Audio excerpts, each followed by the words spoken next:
Wake that ass up. Early in the morning. The Breakfast Club. Morning, everybody. It's DJ MV, Angela Yee, Charlamagne the Guy. We are the Breakfast Club. We got a special guest in the building, Congressman Hakeem Jeffries. Welcome, sir. Good morning. Thank you for joining us. Hakeem, tell the people what it is that you actually do for those who may not know. So I have the privilege of representing the 8th Congressional District in the United States House of Representatives. That's Brooklyn, Queens, downtown Brooklyn, Fort Greene, Clinton Hill, Bed-Stuy, Ocean Hill, Brownsville, East New York, Canarsie, Coney Island, several neighborhoods along the southern part of the borough, and a few neighborhoods in Queens, Howard Beach, and Ozone Park. You know, so for some reason, people think, especially black people, we think that any black person working in government is part of the establishment and doesn't have our best interests at heart. You know, what do you think about that? Well, my thing is that, you know, the House of Representatives as an institution, the body that I serve in, it was really designed to be that place that was closest to the people. So all of us who are in the House, I think, should be trying to reflect and represent the hopes, the dreams, the aspirations of those that we serve. And oftentimes that means going against what one might view as the establishment. So when I was in the Assembly, for instance, even though I was in New York and Senator Obama was running against then Senator Clinton, several of us in the state legislature broke with the establishment, even though we could conceivably have been considered part of it, to support then Senator Barack Obama. We did the same thing, Congresswoman Yvette Clarke, myself, and a few others, when we helped elect Ken Thompson in 2013 to the Brooklyn District Attorney's Office against the then incumbent elected official DA Joe Hines. So I think that word gets tossed around often, but there's a lot of nuance underneath who's serving your best interest, who's not, even if we're inside the Capitol Dome. And rest in peace, Ken Thompson, too. Yeah, rest in peace to Ken Thompson. It just sounds, I get when people be like, oh, you be like, I'm in the house. Like, it's like they think the whole house nigga, field nigga mentality. But they don't meet brothers like you who are actually in there representing for our best interests every day. Well, how did you get into it? How did you start? Well, I grew up in Crown Heights and all in Brooklyn my entire life, with the exception of the time that I went away to school. Came back home, was practicing law, and in the early part of the 2000s, just decided that I wanted to use, you know, the training, the academic experience that I had, hopefully to represent a few communities in Brooklyn that I hope to represent. So I ran against, as a young lawyer, a 20-year incumbent who was backed by the Brooklyn Democratic machine, the Albany political establishment. You know, I had no name recognition, no money in the bank, no prior political involvement. Challenged the establishment, lost, but did reasonably well. Shocked the establishment. That laid a foundation for me to ultimately be successful a few years later. Was elected to the Assembly, spent 6 years there, and in 2012 got elected to Congress. I mean, you brought hip hop to the house, though. You rapped "Juicy" by Biggie on the House floor, right, or the Senate floor? House floor, you got it. Yeah. Well, that was interesting because that was the 20th anniversary of the tragic death of Biggie Smalls. So I was in my office, and I got a call from Stacey Plaskett, who represents the Virgin Islands, and she's like, "Yeah, they're playing Biggie tributes all over. Cut the internet on." Right? So I did have my staff do it. And I wasn't expecting, or I didn't come to the office that day saying I was going to go to the House floor and do a tribute to Biggie Smalls. But as I was listening to his music, I was just reflecting upon what it meant to me when I was, you know, coming of age in the 1990s. I was in law school at the time when he passed.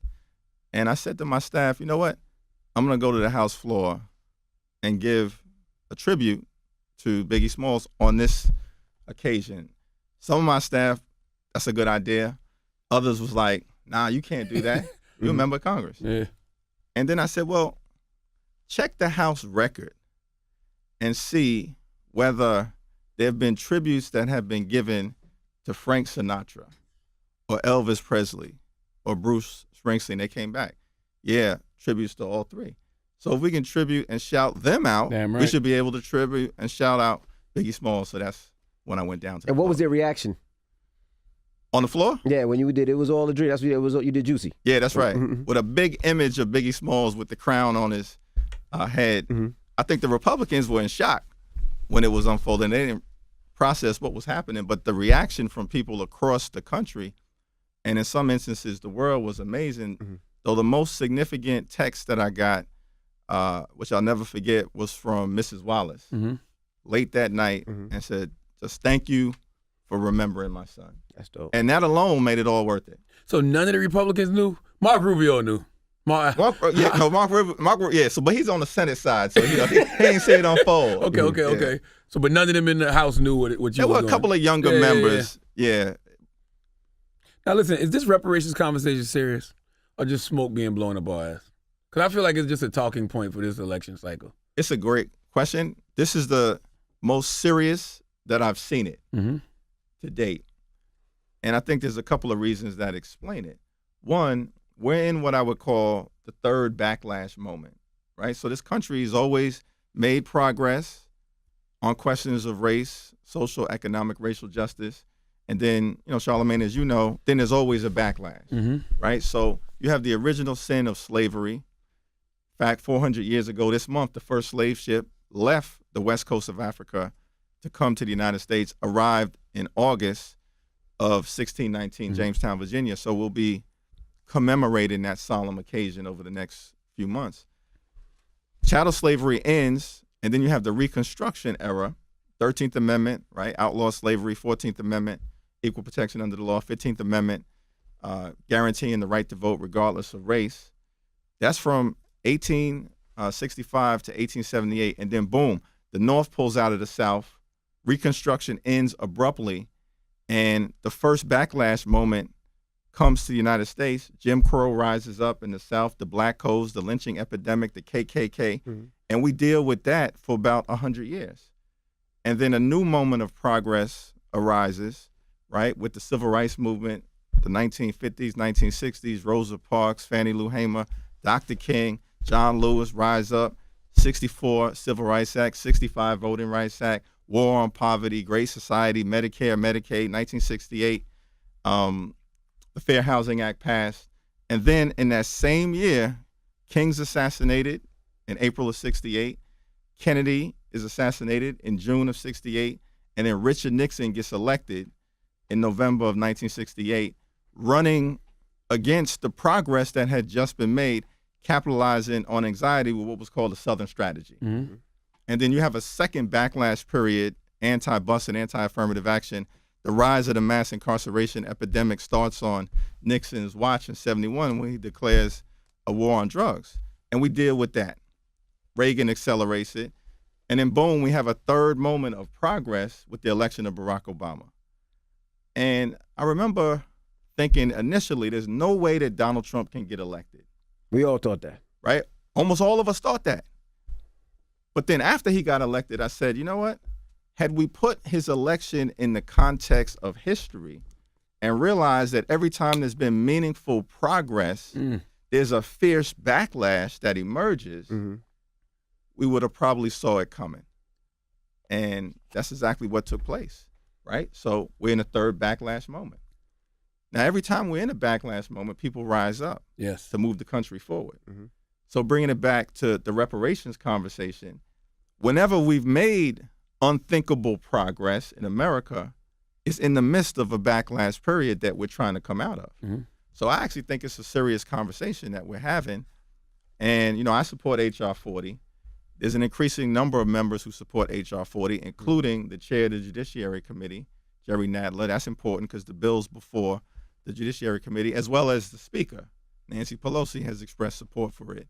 And most of the presidential candidates appear to be coming on board. And H.R. 40, John Conyers has been trying to pass that for, 30 years? Yeah, no doubt. He presents it every year, I heard, for the past. He presented it every year, and Conyers retired about a year and a half ago. Sheila Jackson Lee picked it up, and there's significant momentum. Because my thing is, 400 years later, we can't even have a commission, a conversation as it relates to the impact of one of the worst crimes against humanity ever perpetrated. When we see all of these feelings still being stirred up coming out of 1600 Pennsylvania Avenue and the rise of white supremacy. So I think that we're at a moment, finally, where we can at least have a serious discussion about moving HR 40 forward. I think it's two questions, right? One question is, do you think black people deserve reparations? That's a no-brainer, right? And the other question is, will we get it? Yeah. What does that look like? I think that's what we're making a mistake too, though. We're not coming with a plan Asking saying for anything this is what specific. we want. Right. This Yeah. is what it should look like. We're like leaving it to the hands of our oppressors to figure that out. That's never a good idea. Yeah. Well, in part, that's the purpose of the commission, to try to understand and drill down on what the end objective is. But I also think that, in America, there's not the same level of understanding of the impact of slavery and its continuing legacy. So part of what we have to do is an educational process, including in our own community, because there's been a miseducation that's been intentional about, the real impact of some of the rough moments that we've had in this country. And we have to raise that level of understanding, not just within our community, but throughout the country, in order to set the climate for dealing with the impact that slavery had. You talk about backlash, right? And I think about how, to me, George W. Bush paved the way for Barack Obama. That's Barack right. Obama paved the way for Donald Trump. I think Donald Trump is paving the way for the first female president. Yeah. That's what I think. Yeah. So what candidates do you think in 2020 could do it? Because I think we got too much emphasis on Joe Biden, but I think it's some other formidable people, and I think we really aren't looking at Senator Harris the way we should be. Yeah. Well, I think Senator Harris, who I work with on a variety of different issues, I think is a strong candidate. Elizabeth Warren is emerging. Mm-hmm. We should look out for Amy Klobuchar. And that all speaks to the point that oftentimes these executive elections, like you pointed out, it's a reaction to the person who currently holds the office, and the American people often want to go in a different direction, even if they support the person who's currently in office, and we know majority of Americans don't in the context of Donald Trump, but they look to go in a different direction. So de Blasio here in New York City was a reaction to Michael Bloomberg. They're very different. Cory Booker in Newark was a reaction to Sharp James. Ras Baraka was a reaction to Cory Booker. Absolutely. So exactly to your point, if Obama's a reaction in part to Bush and Trump is an extreme reaction to Obama, I think the climate does exist to look at somebody like Senator Harris. Why are black people so in love with Joe Biden? It's a good question. I mean, I think, real talk, his relationship for 8 years Yeah. Barack with Obama. Barack Obama Absolutely. is squarely at the center of it. And that's an understandable reaction because Barack Obama had to endure so much in terms of the hatred that was directed at him for no reason. Think about it. We got a scandal-ridden administration right now. Right. 8 years of Barack Obama. No scandal, no indictments, no convictions, no corruption. And they still tried to get at him every chance that they had with no justification. So our folks see that. And who's riding with Barack Obama? Joe Biden, right next to him, has his back every step of the way. So he's got room as a result of that. But moving forward, I think most elections, Bill Clinton once said this, are not about the past, they're about the future. So Vice President Biden has to articulate a vision for the future to take us from where we are to where we need to go. And he won't apologize for anything that he did wrong. Like, whether it was the 84 crime bill, 94 crime bill, the comments he made about Barack being the first mainstream African-American who was bright, articulate, and clean, the conversation he made on the Senate floor saying he don't care about the conditions that made these predators. He gave the eulogy at Strom Thurmond's funeral for God's sake. You can't acknowledge nothing you did was wrong? Like, to me, that's the same level of white, old male entitlement that Trump has when it comes to the Central Park Five.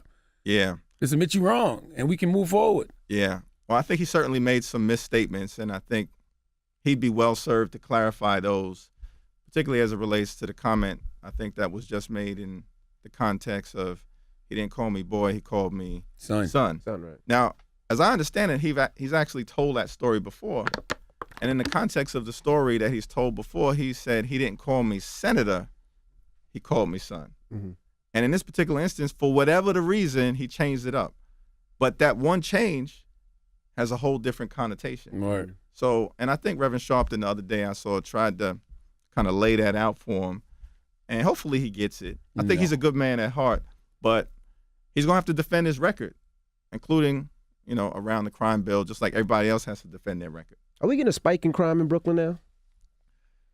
As I understand it, last time I talked to the district attorney, I think in some of the categories, there's been an increase. in crime in terms of the 7 major categories. I think in certain precincts, in the northern part of the borough, which would include in Bedford-Stuyvesant and in Brownsville, there's an increase in shootings, maybe even an increase in actual homicides. In totality, that's not the case. Mm-hmm. Certainly, we've come a long way, as y'all both know. Absolutely. You know, from the late 80s, early 90s, harder to crack cocaine epidemic, 2,000 plus homicides. I think we were under 100 in Brooklyn alone in the last year. Mm-hmm. But every life that's lost is one too many. And so, you know, I think our mayor is going to have to pay attention to some of the things that are happening on the ground. And we all got to. What do you think about our mayor? Together. Well, you know, I've had some areas of agreement with him, and I've had some areas of disagreement with him. I think aspirationally, he was right to say we need to create 200,000 plus units of affordable housing and/or preserve them. Aspirationally, that was the right thing because we're dealing with intense gentrification and displacement right now, including in a neighborhood where people like Biggie Smalls grew up. Right. But whether he's delivered on that promise in totality is unclear. And I think there needs to be a renewed focus because the bottom line is, what kind of city are we going to have? Is it going to be one simply for the wealthy and the well-off? Or can young people, working families, middle-class folks, the poor, the sick, the afflicted, can everybody continue to make New York City what it is, which is as strong as it is because of the diversity? That's what's being threatened at the end of the day at the core of this affordable housing crisis. And I think all of us, certainly City Hall, needs to do more. You worked on the First Step Act, right? First Step Act. Yeah. I was proud to be the lead Democratic sponsor. Okay. How's that impacted criminal justice reform? So it was an incredibly interesting journey. Congressman Cedric Richmond from Louisiana and myself, who you know, we were involved in criminal justice reform under the prior administration, working with a few other members, and we were hopeful to get something over the finish line in the last year or two under President Obama. But then the presidential politics got in the way, and Jeff Sessions was on the campaign trail. Donald Trump was talking this law and order stuff. Most people thought when he won that criminal justice reform was dead. But Congressman Doug Collins, who was the lead Republican from Georgia, came to me early on in the new administration and said, listen, I think there may be a pathway forward. Are you willing to have a conversation with Jared Kushner, who sort of was taking the lead on the issue within the White House? I said, yeah, I'm willing to have a conversation with him, but I'm not going to the White House. But if he's willing to come to the Hill, we could talk. Wow, I didn't know you could decide whether or not you wanted to go to the White House or not. Yeah, I haven't been yet. Wow. But my view was, I don't want to show up to the White House if it's just going to be a dog and pony show. Photo ops, yeah. Right? Because we've seen that. We saw that with the black presidents. Photo ops. HBCU presidents. Yeah. HBCU presidents. The pastors. Seen that with some pastors. We've seen that, you know, on the discussion around the Dreamers. He said he wanted a bill of love. And then he continues to peddle xenophobia, right? He said to Senator Feinstein and others, we're going to deal with the gun violence epidemic. NRA came to see him 2 days later, shut the whole thing down. So I'm like, I'm not going to the White House for a photo op. But I'm willing to have a conversation because the issue is so important to our communities, those that have been devastated by mass incarceration. Let's see whether there's something there. To his credit, Kushner came to the Hill, sat with him and Collins initially, and it was a productive conversation. The thing that struck me is that because of his authentic experience with having his father incarcerated, I said, okay, it seems to me that he actually is genuinely committed to this. And so that began a process of us beginning to negotiate around what the bill, originally it was called the Prison Reform and Redemption Act, and it became the First Step Act, could look like. And then we just all collectively built a coalition. And my view was, we can agree to disagree with the administration on a whole host of issues.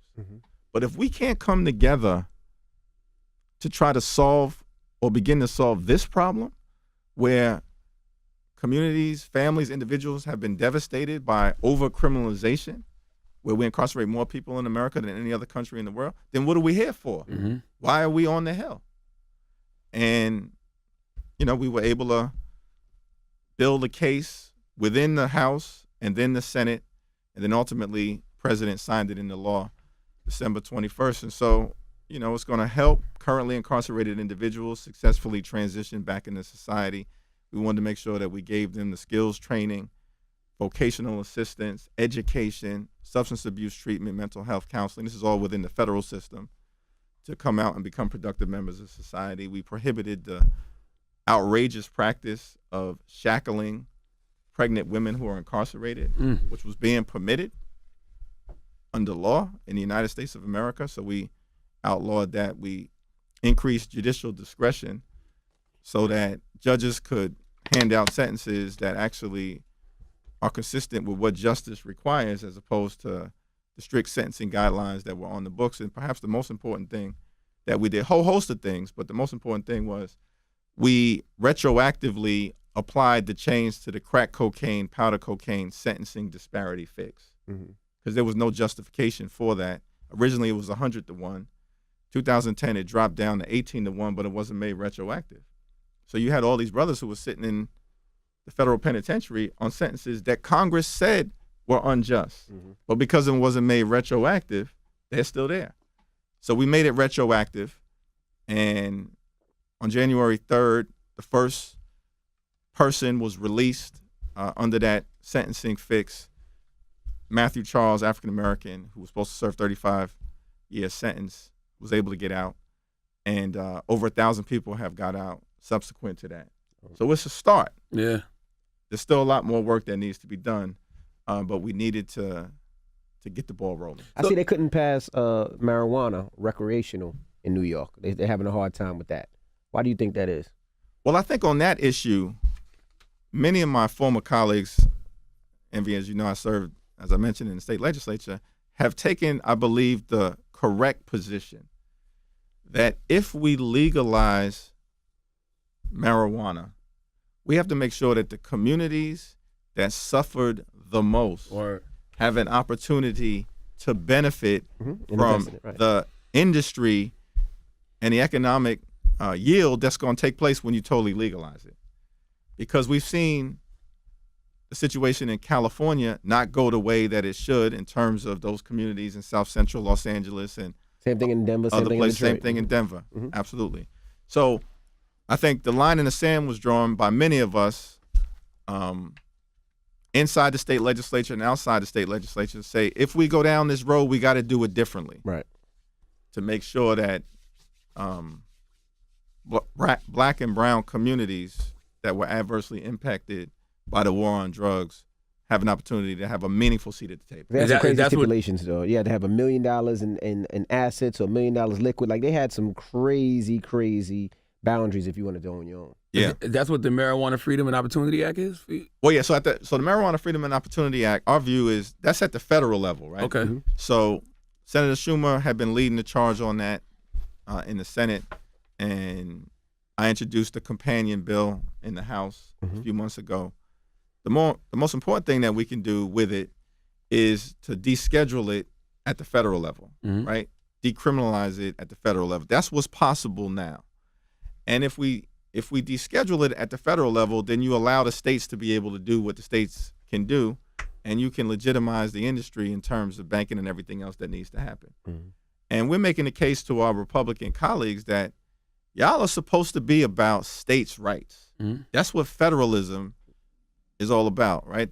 The notion that federal government does its thing in certain areas, the states do its thing in other areas. So we're saying the states are doing their thing right now. Let them choose. Do you legalize? Do you decriminalize? Do you keep the status quo?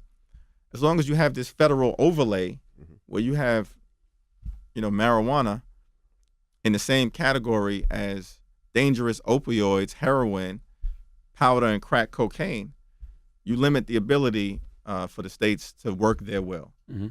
We also are saying that I think we allocate or authorize about $100 million to try to incentivize the states to expunge past marijuana convictions. Because that's the other piece that was also on the table in New York that has to be resolved. That you shouldn't just legalize moving forward. You have to right the wrongs of the past. And one of the ways to do that, other than the economic piece, is to make sure that records get sealed and expunged of people who've been jammed up on low-level marijuana convictions. I heard they said something like they didn't know what to do with some of the money once they got the profits in. Like once they taxed this and made the money, they didn't know where to put the money. And that was part of the problem they said they were having. Yeah, well, I think the best thing on this issue is to get it right.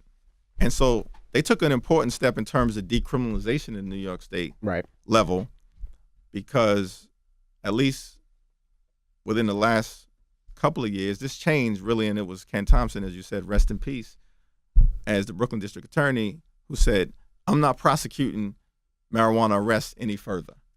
So y'all can send them to me, NYPD, but I'm not prosecuting. And that began to sort of change the dynamics, but you still needed to change the law at the end of the day, because DAs come, DAs go. So on decriminalization, that's important. And they got that done in Albany.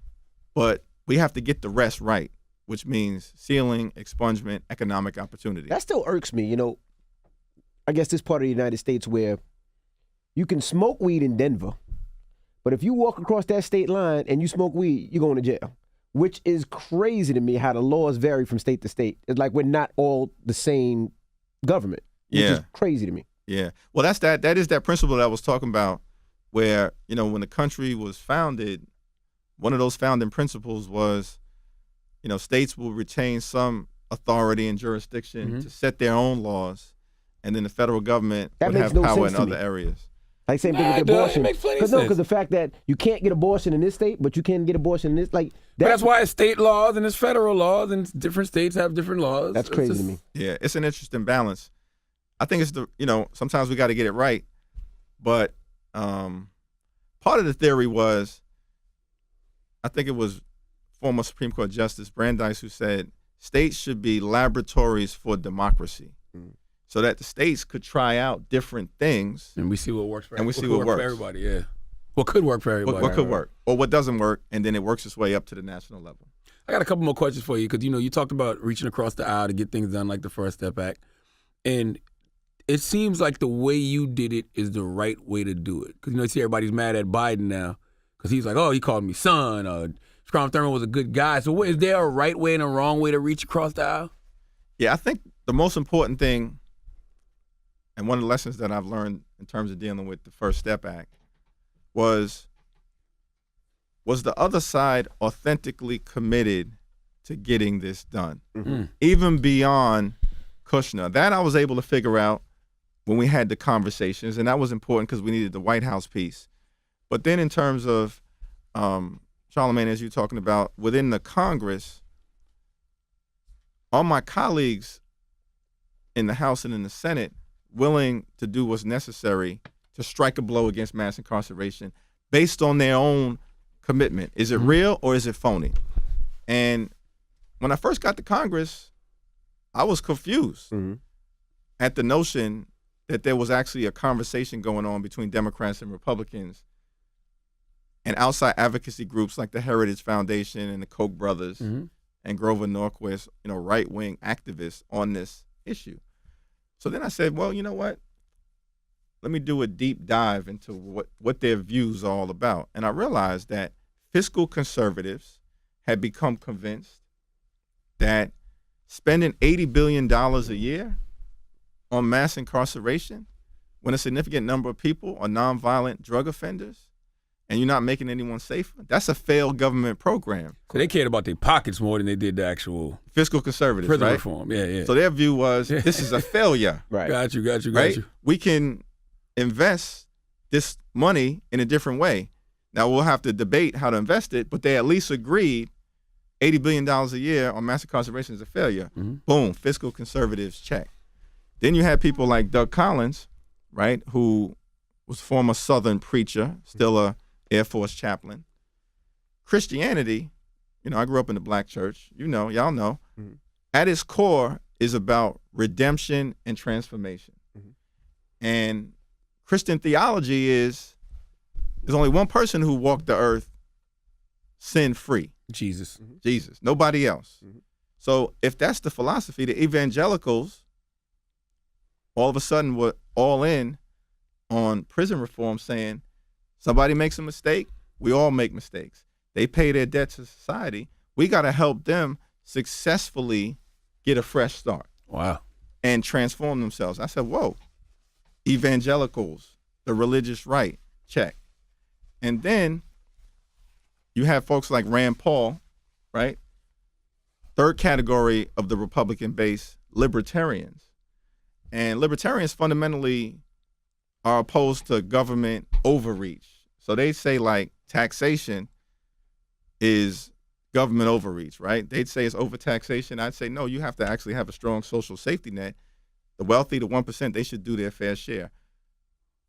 We'll disagree on that.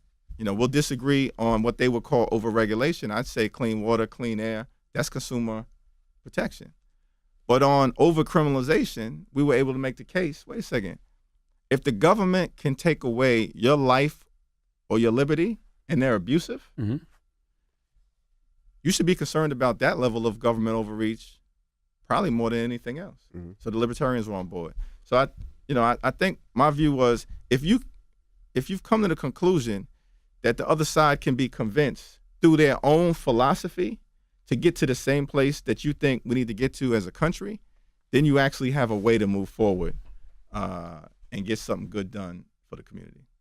Speaking of that, the House just passed the Equality Act that protects LGBTQ from discrimination.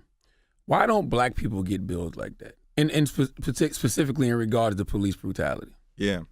This is a vexing issue that I think we need to deal with. In 2016, there was a task force on police community relations that was formed by the then Republican chair of the Judiciary Committee, Bob Goodlatte, and John Conyers, who at the time was the lead Democrat. And we need to really deal with this effort in a systematic fashion because, the police killings of unarmed African-American, often men, as we just saw, out in South Bend, Indiana, continues in many cases unabated and often without consequences. And it's wrapped up in a variety of things that are in the DNA of this country in terms of black men being perceived as an inherent threat for no other reason than, their racial status and their presence. So that's a deep-seated issue that is harder to deal with than simply passing legislation because it's embedded in the soil of the nation. That's right. And so that's been part of the challenge. Now, there are things that can be done, around body cameras, around increasing prosecutorial accountability so that officers will know if they take a life in an unjustified fashion, they won't simply get a slap on the wrist or, in many cases, get off. Yeah, it's got to be some consequences and repercussions. No doubt. Like there's none now. That's the problem. And I understand what you're saying when you say, discrimination is something that's in the soil of the country, but you can still make some legislation to where that discrimination can have some real life consequences. Yeah, and that's actually what we're focused on. So one of the things, I've introduced legislation to make the chokehold illegal under the nation's civil rights laws, right, which would then give the Department of Justice the ability to prosecute individuals like the officer who killed Eric Garner, which the federal government, under the current set of laws, declined to do. The other thing is you can strengthen the civil rights laws so that there's more room to prosecute bad actors who engage in the excessive use of force, because right now the laws are narrowly written. So, for instance, Sean Bell gets killed, 50 shots. Federal government, under the Department of Justice, says, we don't think the laws permit us to go after those officers. Which is crazy. Crazy. Same thing happened, 42 shots, Amadou Diallo. Right? Now, there are successful examples of the federal government being able to do it. Abner Louima went after those cops. Ken Thompson actually was the U.S. attorney on that case, along with Loretta Lynch, interestingly enough. Wow. You look at people's history, and you see what they can then become. Rodney King case, famously, the officers were acquitted. Initially, at the state court level, federal government stepped in. But they can't do it in every case. So we have to strengthen the laws And that's what we plan on doing. Well, we appreciate you for joining us, man. Yeah, man. Give me your Twitters and Instagrams and all that good stuff, Hakeem. Yeah, so at Rep Jeffries is my Twitter handle. That's my primary vehicle for communicating. Instagram, same thing. All right. Congressman Hakeem Jeffries, thank you. Breakfast Club. It's the Breakfast Club. Good morning. Thanks, y'all.